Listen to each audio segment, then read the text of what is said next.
가기에 아무 증거 없어도. 아멘. 오늘 주신 하나님의 말씀은 히브리서 4장 1절부터 3절까지의 말씀입니다. 신약 성경 356쪽에 있습니다.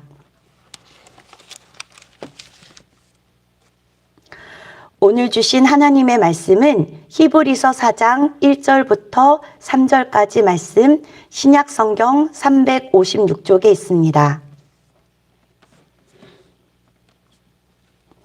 히브리서 4장 1절부터 3절까지의 말씀을 다 같이 교독하시고 마지막 절은 함께 읽습니다. 그러므로 우리는 두려워할지니 그의 안식에 들어갈 약속이 남아있을지라도 너희 중에는 혹 이르지 못할 자가 있을까 함이라. 그들과 같이 우리도 복음 전함을 받은 자냐.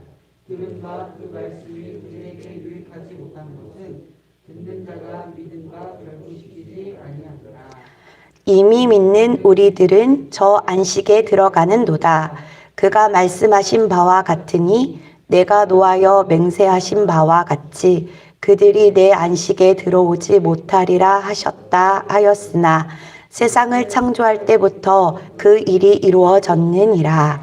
아멘. 히브리서 저자는 안식이라는 개념을 아주 중요하게 설명하고 있습니다.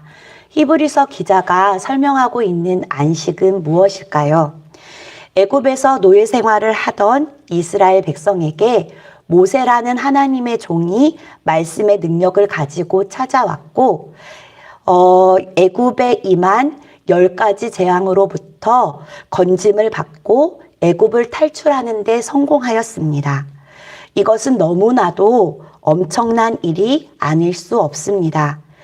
그래서 하나님께서는 이스라엘 백성에게 십계명을 주시며 더 이상 바로의 종이 아닌 하나님의 백성으로 살아가게 하셨습니다. 그럼에도 불구하고 이런 것들이 이스라엘 백성 마음속에 있는 하나님에 대한 의심과 불신의 죄성을 완전히 없애지 못했습니다. 그래서 이스라엘 백성은 광야를 가다가 조금이라도 어려운 일을 만나거나 조금이라도 걱정스러운 일이 생기면 믿음으로 이것을 이겨내지 못하고 하나님을 원망하고 불평하다가 망했던 겁니다. 여기서 우리가 알 수 있는 안식이란 눈에 보이는 이 세상의 복이 안식이 아니라는 것을 알 수 있습니다. 이스라엘 백성이 가지고 있었던 가장 심각한 문제는 그들 마음속에 있는 하나님을 거역하고 대적하려는 본성이었습니다. 인간에게 가장 심각한 병은 바로 하나님에 대한 불신입니다. 하나님께서 이스라엘 백성에게 주려고 하셨던 것은 하나님에 대한 완전한 신뢰와 믿음이었습니다. 하나님께서 그들에게 기대하셨던 것은 광야와 같은 열악한 환경이나 어떤 어려움 가운데서도 하나님을 신뢰하고 감사하고 어떠한 명령에도 순종하는 삶이었습니다. 그러므로 결국 히브리서가 말하는 믿음의 안식이란 단순히 죽어서 저 세상에 가는 것이나 요단강을 건너는 것을 말하는 것이 아니라 다시는 우리 안에서 하나님에 대한 불신앙이나 교만이나 거역하는 본성이 재발되지 않는 것을 말합니다. 즉, 마음속으로는 죄를 짓고 싶어 하지만 보는 눈이 많아 죄를 짓지 못하는 것이 아니라 하나님을 사랑하고 내 자신이 예수 그리스도 안에서 정말 존귀한 존재라는 것을 깨달았기 때문에 하나님을 사랑하고 죄가 너무너무 미워서 더 이상 죄를 짓지 않는 상태가 되는 것이 바로 안식입니다. 그렇다면 이스라엘 백성은 왜 하나님을 믿지 못했을까요? 성경은 이스라엘 백성의 실패 이유를 하나님의 말씀보다 자신의 생각이나 사람의 말을 더 믿었기 때문이라고 말하고 있습니다. 오늘 본문 말씀 2절을 새번역 성경으로 읽겠습니다. 그들이나 우리나 기쁜 소식을 들은 것은 마찬가지입니다. 그런데 들은 그 말씀이 그들에게는 아무런 유익이 되지 못하였습니다.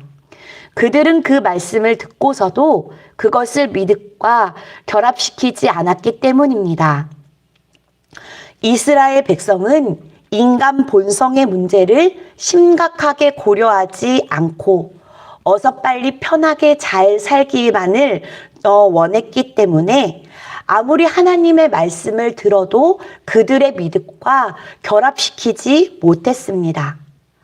하나님 말씀 외에는 인간의 죄의 문제를 깊이 있게 치료할 방법이 없었습니다. 하나님께서 우리에게 원하시는 것은 완전한 믿음입니다. 우리가 연약한 육체를 가지고 사는 동안 완전한 믿음을 소유하고 살 수 있는 것은 우리의 힘으로는 불가능하나 하나님께서 붙들어 주시면 우리가 하나님을 붙들면 가능하기에 우리는 완전한 믿음을 소유하며 살 수 있습니다. 옛날 믿음의 선조들도 모두 우리와 똑같은 연약한 몸과 마음과 의지를 가진 사람이었지만 하나님을 붙들고 하나님께서 그들을 붙들어 주셨기에 모든 불신앙과 두려움을 이기고 승리하는 삶을 살 수 있었습니다. 우리 믿는 자들에게 안식은 처음부터 불가능했던 것이 아니었습니다. 오히려 창조 때부터 가능한 것이었습니다.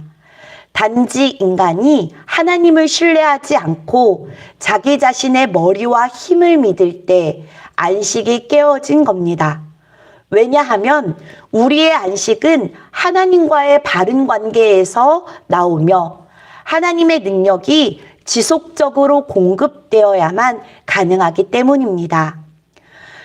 다니엘의 세 친구 사드락, 메삭, 아벳느고는 느부갓네살 왕의 신상에 절하지 않으면 용광로로 집어넣겠다는 왕의 명령을 듣고서도 그 신상에 절하지 않았고 직접 그 용광로로 들어갔습니다. 목숨을 건 위기 가운데서도 하나님을 원망하지 않고 용광로로 들어간 것 그 자체가 큰 믿음의 승리였습니다. 그러나 그들은 용광로에서 살아나와 세상을 놀라게 하였습니다. 바로 이것이 믿음의 안식입니다. 하나님께서 우리에게 기대하시는 것은 잘 살든지 못 살든지 건강하든지 병들었든지 절대적으로 하나님을 신뢰하고 어떤 어려움이나 억울한 일이 닥치더라도 하나님을 원망하거나 불평하지 아니하고 감사라는 겁니다. 그리고 교만한 것, 거짓말하는 것, 죄를 짓는 것을 미워하는 것이 곧 믿음의 큰 승리요, 바로 우리가 안식에 들어가는 겁니다. 물론 이렇게 한다 해서 우리 안에 조금도 죄의 유혹이 생기지 않는다거나 나쁜 생각이 들어오지 않는다는 것이 아닙니다. 그러나 우리 속에 일어나는 죄의 충동보다 하나님의 은혜가 더 크다면 이것이 영적으로 건강하며 은혜가 충만한 겁니다. 이 세상은 죄와 하나님의 은혜가 밀고 밀리는 전쟁터입니다. 마치 이스라엘 백성들이 광야에서 아말렉과 싸울 때에 서로 밀고 밀리던 상황과 비슷합니다. 그러나 모세가 지속적으로 손을 들고 기도할 때 이스라엘 백성이 아말렉을 완전히 무찌르고 승리를 거두었습니다. 우리도 모세처럼 기도의 손을 높이 들어 하나님의 은혜로 충만하여 삶에 주어진 영적인 전쟁에서 승리하는 삶을 사시기를 주님의 이름으로 축원합니다. 기도하시겠습니다. 하나님, 어떤 경우에도 믿음으로 죄를 이기고 하나님을 원망하지 않고 승리하는 삶을 살기 원합니다. 참된 안식에 들어가기 위해 하나님과 바른 관계를 맺으며 하나님의 능력을 지속적으로 공급받는 삶을 살게 하옵소서. 두 손을 높이 들고 기도하던 모세처럼 기도하게 하시고 아론과 훌처럼 함께 기도를 돕게 하사 이 어려운 때를 기도의 능력으로 이겨나가게 하옵소서. 여전히 코로나 바이러스는 우리를 힘들게 하나 믿음의 선조들이 하나님을 붙들고 또 하나님께서 친히 붙들어 주셔서 모든 불신앙과 두려움을 이기고 승리했듯 우리도 예수 그리스도를 붙들고 승리하는 삶을 살게 하옵소서. 좋은 신앙의 유산을 우리의 자녀들에게 물려줄 수 있도록 기도의 무릎을 꿇는 영의 부모가 되게 하옵소서. 몸이 아픈 환우들, 대입을 준비하는 우리 자녀들, 하나님의 손에 맡기고 기도합니다. 하나님 함께하여 주시사 감당할 수 있는 힘과 지혜를 허락하여 주시고 이 시간을 통하여 살아계신 하나님을 만나는 귀한 은혜의 시간으로 인도하여 주옵소서. 오늘은 금요기도회로 모입니다. 말씀을 사모하며 함께 모여 예배할 때에 말씀의 인도함 받기를 간절히 빌며 전심으로 기도하게 하옵소서. 이 모든 말씀 우리 주 예수 그리스도의 이름으로 기도합니다. 아멘. 하늘에 계신 우리 아버지여, 이름이 거룩히 여기